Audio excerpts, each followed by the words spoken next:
আল্লাহ তাআলা খুশি হলে কি দেয়? আল্লাহ খুশি হলে স্বর্ণ হীরা দেয় না, আল্লাহ খুশি হলে গাড়ি বাড়ি দেয় না, আল্লাহ খুশি হলে এটা দেয় না সেটা দেয় না। আল্লাহ খুশি হলে মানুষের যেটা সবচেয়ে বেশি দরকার সেটা হচ্ছে শান্তি, আল্লাহ সেই শান্তিটাই ওনাকে দান করে। সত্যি করে একটা কথা বলেন, 5 তলা বিল্ডিং ওয়ালা শান্তিতে ঘুমাতে পারে? বলেন না। ফ্যাক্টরির অনেক মালিক শান্তিতে ঘুমাইতে পারে? বর্তমান সময় অনেকে ঘুমের ওষুধ খাওয়ার পরও ঘুমাইতে পারে, কিন্তু রাস্তার পাগলদেরকে দেখবেন, ঘরও নাই বাড়িও নাই, জিয়ত রাইত ইন্নমাতে আরো জোর হন ভাই, জিয়ত রাইত জিয়ত রাইত। আপনার আমার খাবারের জন্য বাজারের দরকার, বাজারের জন্য টাকার দরকার, টাকার জন্য চাকরি ব্যবসার দরকার। মিস্টার পাগলের নাই কোনো চাকরি নাই কোনো ব্যবসা, কিন্তু কোনো পাগল তো উপবাসে মারা যায় নাই, উপবাসে থাকে নাই। এবার পাগলকে জিজ্ঞেস করলাম, মামা চাকরিও নাই ব্যবসাও নাই, কখনো তোরে বাজার করতেও দেখলাম না, খাস কেমনে? তখন সে পাগল উত্তর দেয়, রিজিকের দায়িত্ব তো বান্দার উপর নয়, রাজ্জাকের উপর, ওই রাজ্জাকে খাওয়ার ব্যবস্থা করে দেয়। আপনাদের মাঝে মধ্যে অনেক বন্ধু বান্ধব দেখবেন হঠাৎ করে একটা প্ল্যানিং করে, চল কিছু বিরিয়ানি বানায় প্যাকেটিং করে রাস্তায় দিই। হয়? বলেন না হয়? এদিকে আপনারা প্ল্যানিং করতেছেন আপনাদের জ্ঞানে, ওদিকে মোড়ের মধ্যে একজনে বলতেছে আল্লাহ, বলেন না, টাকা, আত্মীয়, মা বাপ, ওদিকে উনি বলতেছে আল্লাহ, এদিকে আপনার মনের মধ্যে তুই বাতরে ডিগো যা দে। এতগুলো রাস্তা থাকতে আপনার গাড়ি সেদিকে যাচ্ছে যেদিকে বান্দা দোয়া করছে। সুবহানাল্লাহ জোরে বলেন। মি হচ্ছে রাজ্জাক। আমরা কি মুসলমান? বলি আমরা কি? অন্যরা যেভাবে ভাবে আমরা সেভাবে ভাবলে মানায় না। যেহেতু আমরা আলাদা, আমাদের চিন্তাও হবে আলাদা, আমাদের ভাবনাও হবে আলাদা, আমাদের রিয়েকশনও হবে আলাদা। জান্নাতকে আল্লাহ তাআলা যেই নবীর মালিকানায় দান করেছেন, কুল খায়রের কঞ্জি সাবি আল্লাহ যেই নবীর হাতে দান করেছেন, যেই নবীর কলিজার টুকরা খাতুনে জান্নাত মা ফাতেমা, যার ঘরে অনেকটা দিন খাবার ছিল না। বুঝবেন কথা, একটা হচ্ছে অভাবের কারণে না থাকা, একটা হচ্ছে অভাবের কারণে। যেই নবীকে আল্লাহ কুল কায়নাতের মালিক বানিয়েছেন, ওনার ঘরে অভাবের কারণে নাই নয়, ছিল যা মানুষকে দিতে দিতেই শেষ। বুঝবেন কথা, অভাবের কারণে নয়। আচ্ছা নবী যদি একবার বলতেন আল্লাহ দুনিয়ার হানা হাইতেন ন, জান্নাতের হানা ফাটাও, বলেন বলেন বলেন বলেন বলেন, পাঠাতো পাঠাতো। নবী একবার বলছে আল্লাহ জান্নাতের খানা দাও? বলছে একবারও? বলেন না বলছে? যে নবীর খাদেম আল্লাহ বানিয়েছেন জিব্রাইলের মতো ফেরেশতাকে, সেই নবী উপবাস থাকার তো কোনো প্রশ্নই আসে না। এটা অভাবের উপবাস নয়, এটা প্রেমের উপবাস। ইয়া রাসূলুল্লাহ, আপনি উপবাসের জীবন নিলেন কেন? ক্ষুধার যন্ত্রণা নিলেন কেন? নবী রাহমাতুল লিল আলামিন বলে, আমার উম্মতের অনেক গরীব উম্মত হবে, অভাবের কারণে পেটে খাবার যাবে না, তারা যেন আমি নবীর দিকে তাকাই নিজের জীবনটাকে আলোকিত করতে পারে। বলেন সুবহানাল্লাহ। তারা যেন 2 নম্বরিতে না যায়, তারা যেন মনকে বলে, আমার নবী যদি নবী হয়ে উপবাস থাকতে পারে, আমি উম্মত হয়ে কেন পারবো না? উম্মতকে শিখানোর জন্য নবী উপবাস ছিলেন, প্র্যাকটিক্যাল। আর আপনারা সবাই জানেন, হয়তো একমত হবেন, থিওরিক্যাল পড়ার চাইতেও মনে থাকে বেশি প্র্যাকটিক্যাল। সুবহানাল্লাহ। থিওরিক্যালের চাইতে মনে থাকে বেশি কি? প্র্যাকটিক্যাল। সহজে বুঝে আসে কি, থিওরিক্যাল না প্র্যাকটিক্যাল। সেজন্য নবীজি নিজে নামাজ পড়িয়ে শিখিয়েছেন, সাল্লু কামা রাআইতুমুনি উসাল্লি। উপবাস থেকেছেন নবী, থাকতেছি এখন আমরা। সুবহানাল্লাহ। ধৈর্য ধরেছেন নবী, ধৈর্য ধরা শিখছি আমরা। ক্ষমা করেছেন নবী, ক্ষমার উৎসাহ পেয়েছি আমরা। প্র্যাকটিক্যাল প্র্যাকটিক্যাল প্র্যাকটিক্যাল করা শিখিয়েছেন। বলেন না সুবহানাল্লাহ। আর একটু জোরে বলেন সুবহানাল্লাহ। ইমানদার ভাইরা একটু কথাগুলো মনোযোগ দিয়ে শ্রবণ করবেন আল্লাহর ওয়াস্তে, কারণ জীবন আমাদের অর্ধেক শেষ, বাকি আছে অল্প হায়াত। এটাকে যদি কাজে লাগাতে না পারি, আফসোস করা ছাড়া আমাদের আর কিছু বাকি থাকবে? রিজিকের দায়িত্ব নিলেন কে? তাহলে আমাদের টেনশন। বলেন না আমাদের টেনশন। তা আমাদের কিছু কাজ আছে না নাই? এক নাম্বার কাজ, রব বলে তোদের কাজ শুধু শুকরিয়া করা। কাজটা বুঝে নিয়ে আগে নিজের কাজটা পারি না পারি পরে দেখা যাক।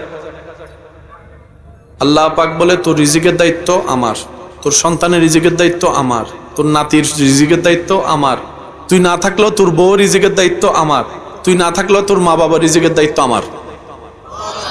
তাহলে বান্দার টেনশন, বলেন না বান্দার টেনশন। রিজিকের দায়িত্ব যেহেতু আল্লাহ নিয়ে নিয়েছেন, এখানে আর কোনো টেনশন করার দরকার। তো এবার আমরা বললাম আল্লাহ আমরা কি হাত পা গুটায় বসে থাকবো? রব বলে যে না, তুই যদি হাত পা গুটায় বসে থাকস তারপর আমি খাওয়াইতে পারবো, সেটা আমার এখতিয়ার, কিন্তু এটা আমার পছন্দ না। তাহলে আমি কি করব? রব বলে যে তুই তোর জায়গার থেকে পরিশ্রম কর, তুই সততার সাথে থাকিস।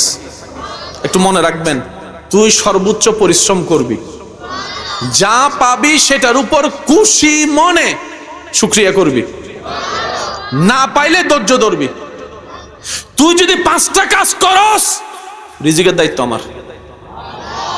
একটু জোরে বলেন না।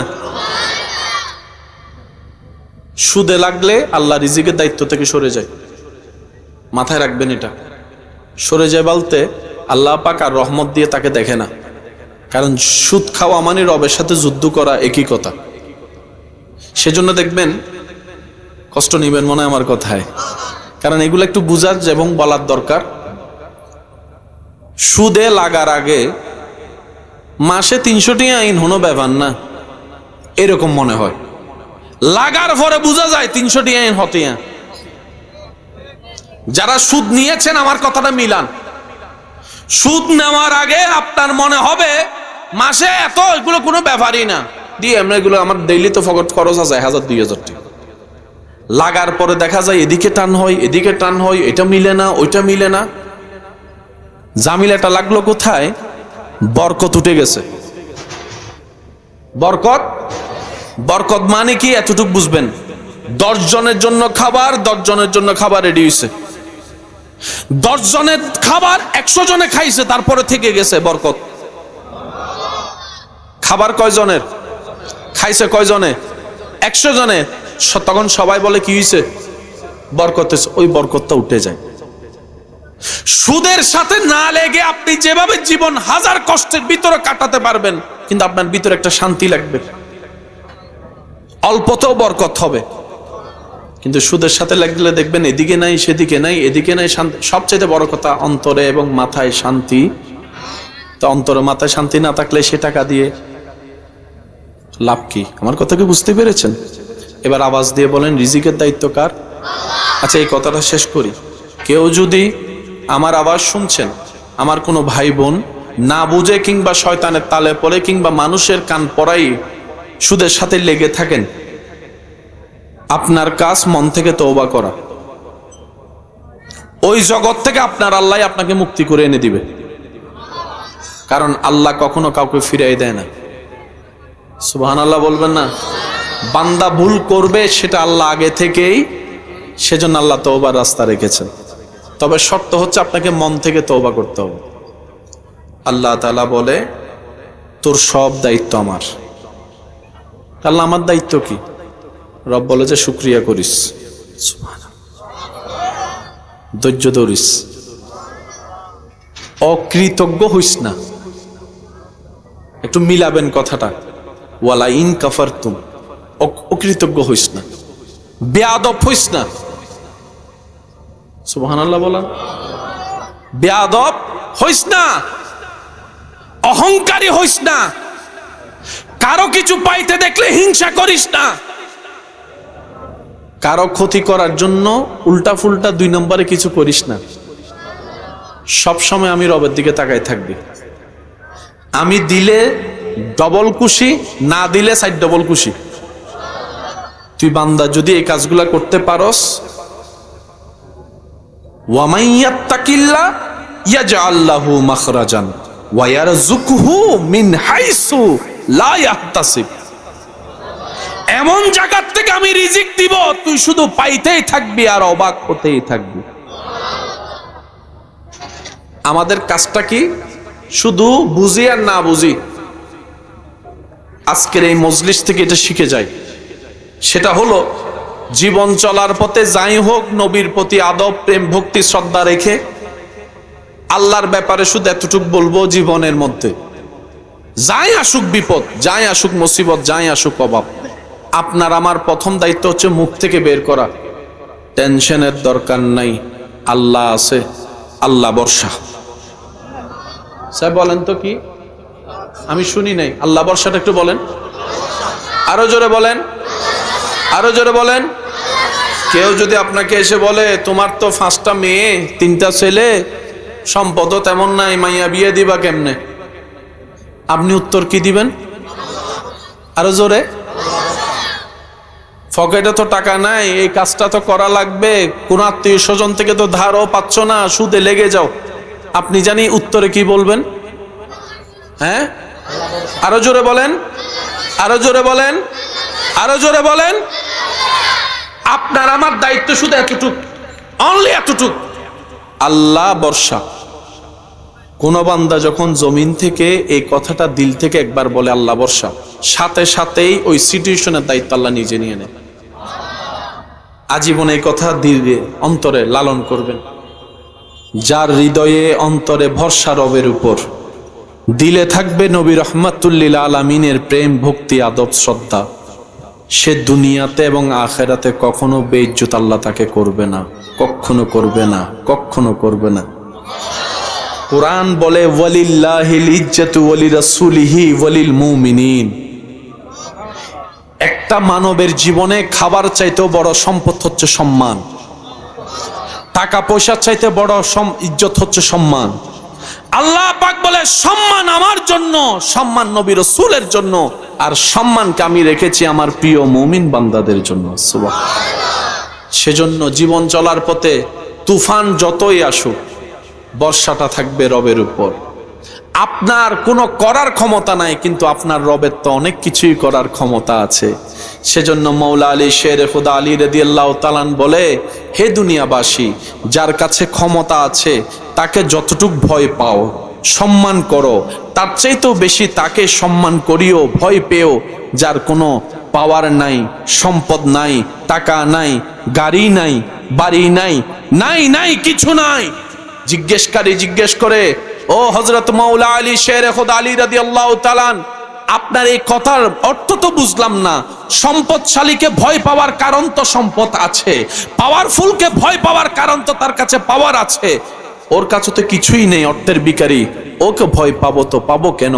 তখন হযরত আলী বলে, একটু দিলের চোখ দিয়ে দেখো, তুমি যখন চামড়ার চোখ দিয়ে দেখছো তার কাছে গাড়ি বাড়ি সম্পদ পাওয়ার আছে, আর তুমি চামড়ার চোখ দিয়ে দেখছো তার কাছে কোনো অর্থকরী সম্পদ কিছু নাই। দিলের চোখ দিয়ে দেখো, যার কাছে কিছু নাই তার কাছে তো একজন আল্লাহ আছে। তুমি যদি ওকে দুর্বল মনে করে করতে থাকো অত্যাচার, ওর রব যদি ওর পক্ষে একবার কথা বলা শুরু করে, তোমার অবস্থা। এখান থেকে বাঁচতে ওইখানে গিয়ে লুকাতে পারো, কারণ এখানকার ওয়ালার ক্ষমতা ওইখানে চলে না, দোনার ক্ষমতা তো বিশ্বব্যাপী চলে, কোথায় তুমি লুকাবা? সেজন্য বলে, যার কিছু নাই তাকে ভয় করো, সম্মান করো, যার কাছে কিচ্ছু নাই তাকে এটা ভেবে সম্মান করো, একজন মৌলা তার আছে, একজন খালিক তার আছে, একজন মালিক তার আছে। বলেন না সুবহানাল্লাহ। বিশ্বাস করবেন কিনা জানি না ভাই, আপনার আমার হৃদয়ের মধ্যে যদি রবের উপর সে বিশ্বাসের লেভেলটা বাড়াতে পারে, পৃথিবীর কোনো কিছুই আপনার সামনে আর টিকবে না, টিকবে না, টিকবে না। বদরের ময়দান উজ্জ্বল প্রমাণ। পিঠ যার মাটিতে লেগে যায় সে হেরে যায়, পিঠ যার উপরে থাকে সে জিতে যায়। একটু আওয়াজ দেন। স্লোগান চলে, যে জিতে তার, ব্যানার উঠে তার নামে, যে জিতে। মানুষ পিছনে বাবা দেয় কার? যে জিতে যায়। কারবালার ময়দানে পিঠ লেগেছে ইমাম হুসাইনের, বাহ্যিকভাবে ইমাম হুসাইন হেরে গিয়েছে, কিন্তু 2026 সালে আপনার এলাকায় এলাকায় ব্যানারের মধ্যে এখন ইমাম হুসাইনের নাম দেখা যায়। মাথায় রাখবেন, মাথায় রাখবেন, সেই জিতা নয় যেটা আপনার আমার মানুষের চোখে জিতা। আসল জিতা তো সেটা হয় যখন রবের চোখে আপনি জিততে পারবেন। আর রবের চোখে জিতার সিস্টেমটাই হচ্ছে, একটু অনুরোধ করব মনের কান দিয়ে শুনবেন, দুনিয়ার চোখে জিততে গেলে সামনের জনকে পিঠটা মাটিতে লাগাই দিতে হবে। দুনিয়ার চোখে জিততে গেলে আপনার তাকে নাক ফাটাই দিতে হবে। দুনিয়ার চোখে জিততে গেলে তাকে মামলা হামলা দিয়ে জেলে পাঠাই দিতে হবে। দুনিয়ার চোখে জিততে গেলে তার ব্যবসায় লস করাইতে হবে। দুনিয়ার চোখে জিততে গেলে তার সম্পত্তি হরণ করতে হবে। কিন্তু রবের চোখে জিততে যদি চান, ফর্মুলাটা টোটালি ভিন্ন। রবের চোখে যদি জিততে চান, তাহলে আপনাকে যে অস্ত্রগুলো ব্যবহার করতে হবে সেটা হচ্ছে আপনাকে ক্ষমা করে দিতে হবে, ক্ষমা করে দিতে হবে, ছাড় দিতে হবে, ধৈর্য ধরতে হবে, সহ্য করতে হবে। এমনকি নিজে না খেয়ে রবের দিকে তাকাই অন্যকে খাওয়াইতে হবে। যে আপনার দুশমনি করেছে আজীবন, তাকেও সামনে পেলে সুন্দর মেহমানদারি করতে হবে। আপনি রবের চোখে জিতে যাবেন। আর যখন আপনি রবের চোখে জিতবেন, জান্নাত আপনাকে খুঁজতে হবে না, জান্নাতে আপনাকে খুঁজে খুঁজে বাইর করবে। ভাই তুই আমার কাছে আয়, ভাই তুই আমার কাছে আয়, তুই আমার কাছে আয়। মনে করেন একটা গেমের নিয়ম হচ্ছে, আগামী 2 সপ্তাহ আপনাকে যে যাই বলে গালি দেয়, খারাপ কথা বলুক, আপনি রাখতে পারবেন না। যদি আপনি 2 সপ্তাহ ধৈর্য ধরতে পারেন, তাহলে আপনাকে ঢাকা গুলশান একটা ফ্ল্যাট বাড়ি দেওয়া হবে। খেলা হচ্ছে এটা। আগামী 2 সপ্তাহ আপনাকে যে যাই অত্যাচার করুক, যতই পিন লাগাক, যতই বদনাম করুক, যতই কষ্ট দেখ, আপনি টু শব্দ করতে পারবেন না 2 সপ্তাহ। যদি করতে পারেন, তাহলে আপনার ঢাকা ওয়ারিতে আপনার জন্য একটা জায়গা উপহার দেওয়া হবে। এবার সত্যি করে বলেন, এই 2 সপ্তাহ যদি তাকে একটা মানুষ 1000 বদনাম করে, সে উত্তর দিবে? দিবে না। কেউ যদি তাকে টিচ করে কথা বলে, খোসা মেরে কথা বলে, সে উত্তর দিবে? সে মাথায় মাথায় যতই কষ্ট লাগুক, সে কি বলবে? 2 সপ্তাহ, 2 সপ্তাহ, 2 সপ্তাহ, 2 সপ্তাহ। কারণ আমি জানি 2 সপ্তাহটা পার হলেই গুলশানের ফ্ল্যাট আমার। তখন তোর গালিও কই যাবে, আর বকাও কই যাবে, বদনামও কই যাবে। কেউ করবে? ঠিক একই থিওরিটা মুমিনদের। মুমিনরা কি করে? দুনিয়ার দিন তো 2 দিনের। মুমিনরা 1000 কষ্ট পাইলে কি বলে? সবর 2 দিন, সবর 2 দিন, সবর 2 দিন। চোখটা বন্ধ হলেই তো অনন্তকালের জীবন শুরু। দুনিয়ার মানুষ তো গুলশানে ফ্ল্যাট দিয়েছে, ধৈর্য ধরতে পারলে আমার আল্লাহ জান্নাতে আমার জন্য ঘর দিবে। মাথায় রাখবেন। কয়দিন? জোরে বলেন, কয়দিন? এবার আপনি আমাকে বলবেন, ভাইয়া 2 দিন তো শনি রবি শেষ, 2 দিন তো শেষই হচ্ছে না। আমি শ্রদ্ধার সাথে বলবো, এখানের 2 দিন বলিনি, ওখানের 2 দিন। একটু জোরে বলেন না। দুনিয়ার ক্যালেন্ডার আর কবরের ক্যালেন্ডার এক। 50,000 বছর দুনিয়াতে পার হয়, কবরে মাত্র 1 দিন। ওই হিসাবে 2 দিন। যতই কষ্ট আসুক, আপনি শুধু বলবেন আখেরাত, আখেরাত, আখেরাত, আখেরাত। একটু খেয়াল করে দেখেন, এই তো কিছুদিন আগে আপনি স্কুলে গিয়েছেন, এখন আপনি সন্তান কোলে নিয়ে বসে আছেন। কথা বলেন আরে ভাই। কিছুদিন আগে আপনার দাড়িই ছিল না, এখন মোটামুটি পাকা শুরু হয়ে গেছে। হায়াত কত দ্রুত চলে যাচ্ছে। জীবনের একটা মুহূর্তে এমন সময় গিয়েছে অনেকের, বন্ধু বান্ধবের সেই আড্ডার সময়, ক্লাস হওয়ার আগে, ক্লাস শেষ হওয়ার পরে বন্ধু বান্ধব, হাইরে খেলা, হাইরে আড্ডা। জীবনের বাস্তব সময় যখন সম্মুখীন হয়েছে, সংসার পরিবারের জিম্মাদারি যখন কাঁধে এসেছে, কত বন্ধু কত জায়গায় হারিয়ে গিয়েছে, কত জায়গায় চলে গিয়েছে। এখন কোনো বন্ধুর সাথে কারো কোনো যোগাযোগ নাই। কে কোথায় আছে সেই ঠিকানা অনেকেই জানে না। একটা সময় মনে হতো যে বন্ধু ছাড়া জীবন চলতো না, যাদেরকে ছাড়া সময় কাটতো না, দুনিয়ার বাস্তবতা এমন ভাবে সামনে এসেছে, আজকে কেউ কারো কথা মনে করারও সময় পায় না, সময় পায় না। এটার নাম দুনিয়া। দুনিয়াকে যত দ্রুত আপনি ভুলে যেতে থাকবেন, তত আপনার আখিরাত আপনার জন্য সুন্দর হয়ে যাবে। সুবহান। আল্লাহ তাআলা আমাদেরকে নিয়ামত নেওয়ার তৌফিক দান করুন। এবার বলেন, আপনার পিছনে কেউ যদি বদনাম করে, আপনার ঘরের মধ্যে কেউ যদি অশান্তি করে, আপনি বলবেন কয়দিন? আরো জোরে, আরো জোরে।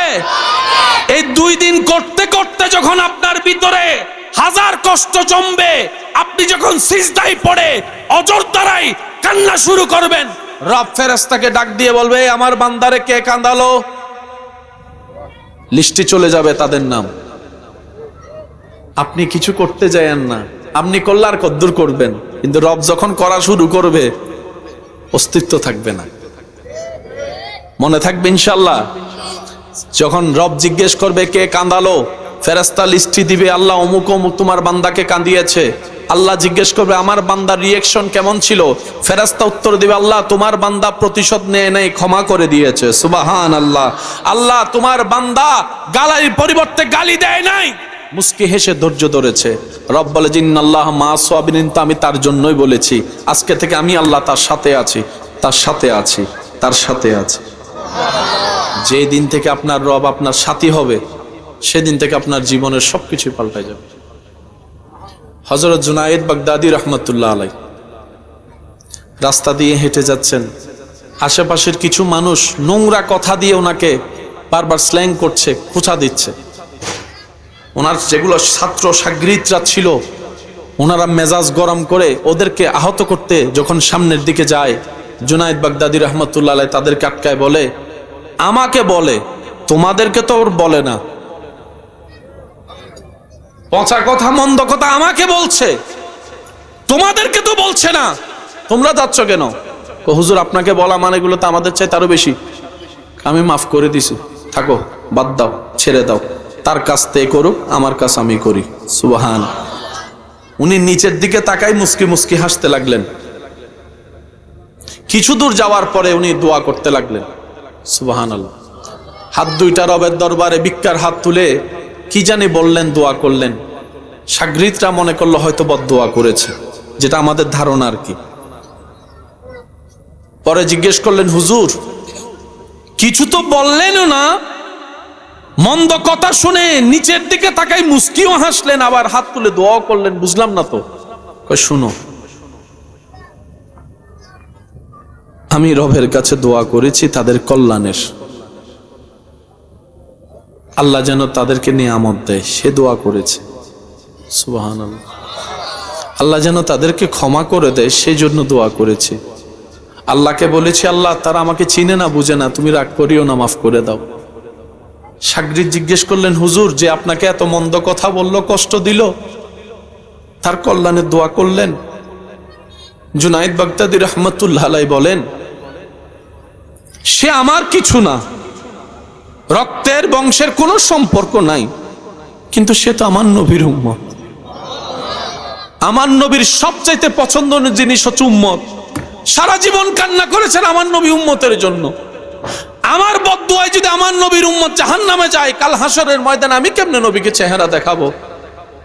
আমার দরকার নাই তার সাজা, আমার দরকার নাই তার প্রতিশোধ। আমি ক্ষমা করে দিয়েছি, কারণ সে আমার নবীর উম্মত, নবীর উম্মত।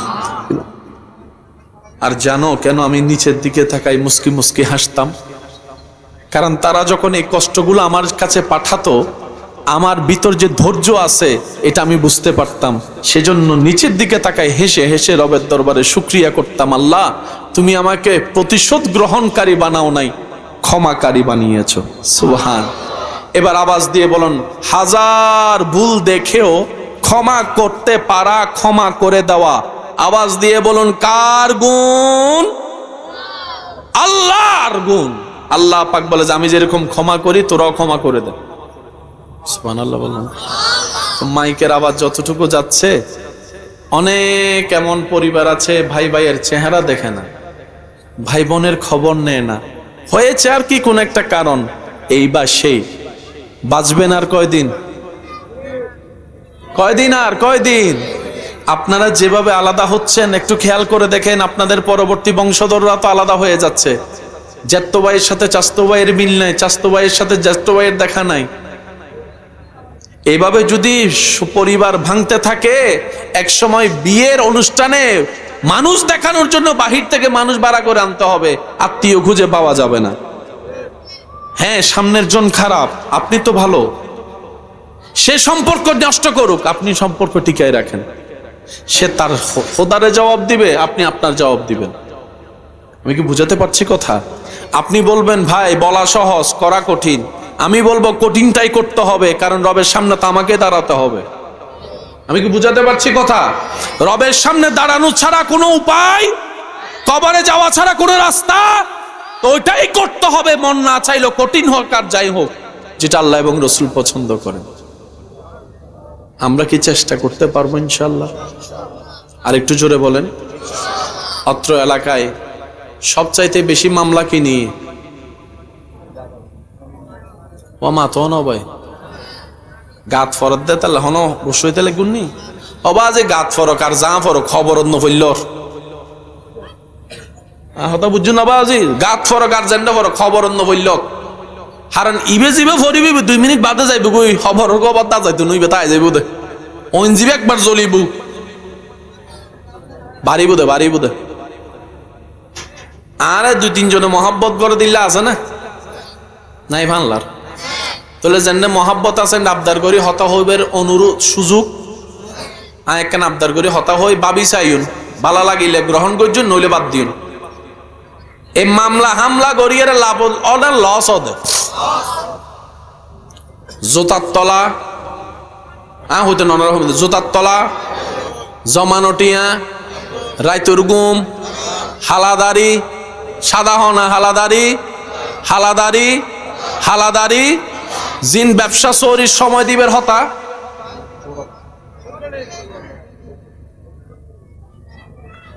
যে জাগাত বাসাই বেল্লাই মামলা করা গিয়ে এনো পর্যন্ত আছে ইল্লে 10 খান জায়গা কিনিবে টিয়া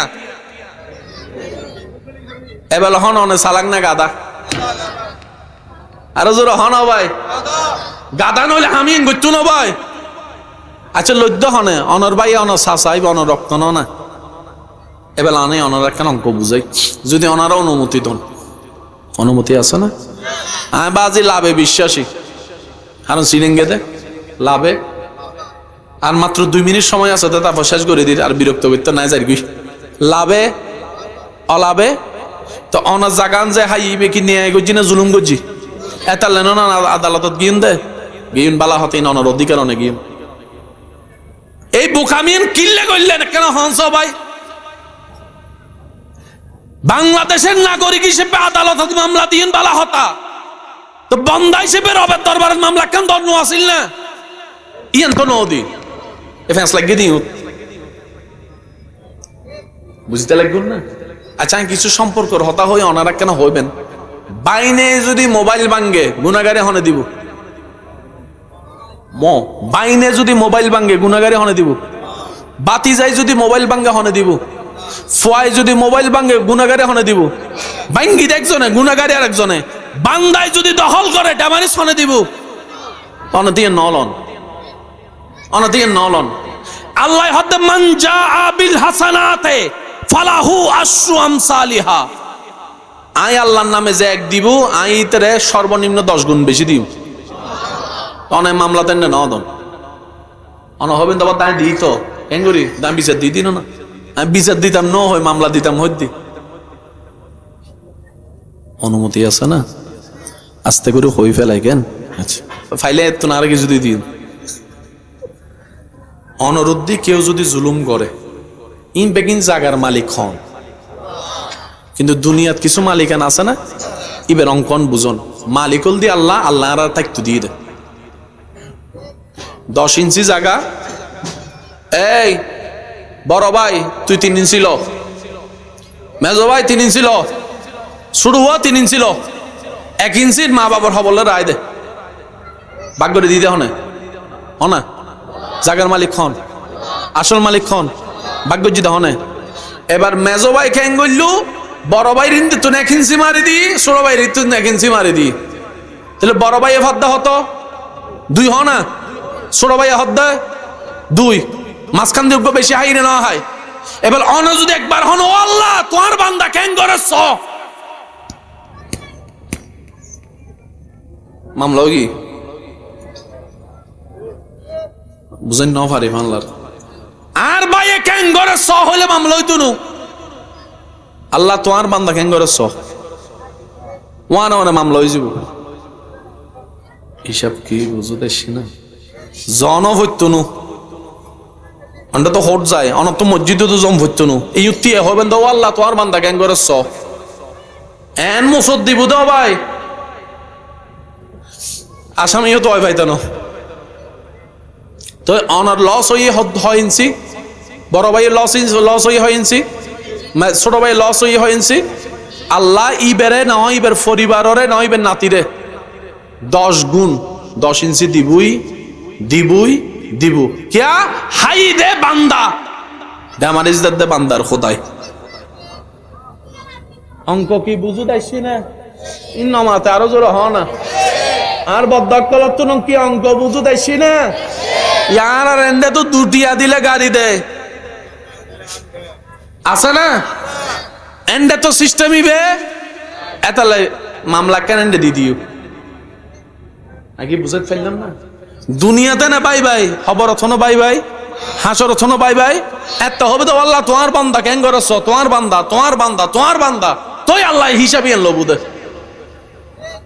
তো মাইকোর আওয়াজের দুজার যদি লাভ বুঝন অনে সত্যি অনর দুনিয়ার নিয়মে অনে গরণ গু যা মন চায় যা গরণ, কিন্তু মামলা কেন হোদারে দন আল্লাহ তোমার বান্দা কেন করছ শুধু হামলদের দূর কি হবেন তো ভাই হ না বাজে।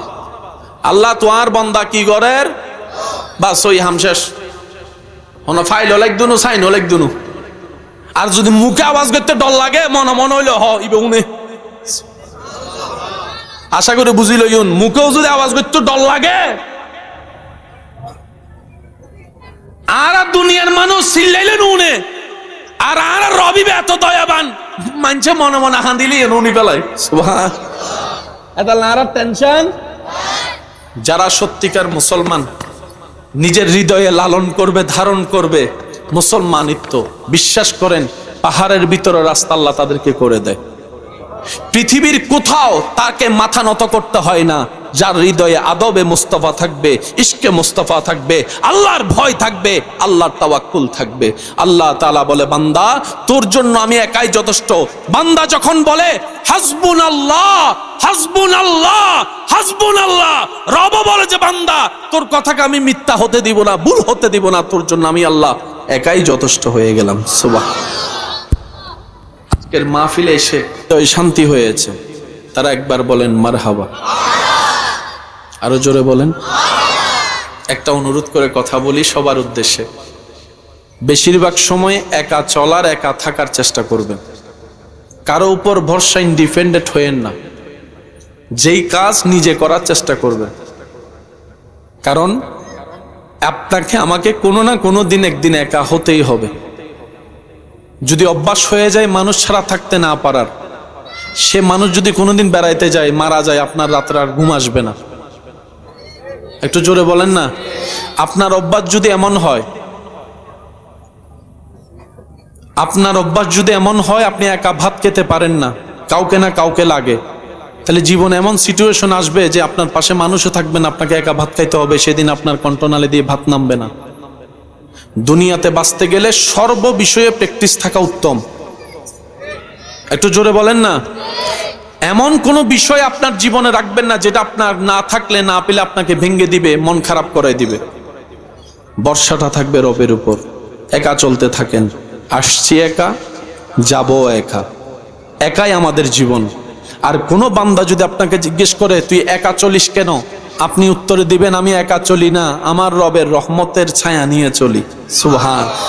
তোরা দেখছিস আমি একা, কিন্তু আমার মন দেখছে আমার চতুর্দিকে আমার রব্বুল আলামিনের রহমত আমাকে জড়িয়ে ধরে আছে। বলেন সুবহানাল্লাহ।